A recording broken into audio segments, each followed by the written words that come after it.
the park, we do offer a really great opportunity to be hands-on with a lot of different of our wildlife. Bungalow Bay Koala Village is located on Magnetic Island in the Townsville region of tropical North Queensland, Australia.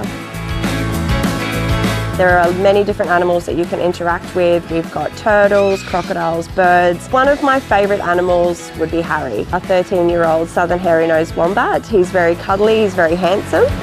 The tour starts by coming through the park. We do walk around having a look at a few different animals that we've got.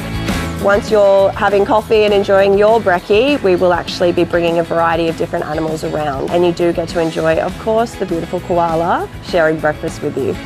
We do offer a variety of different styles of bungalows for our guests to stay in. A beautiful place to get away and relax, and a variety of different wildlife you can see on the island.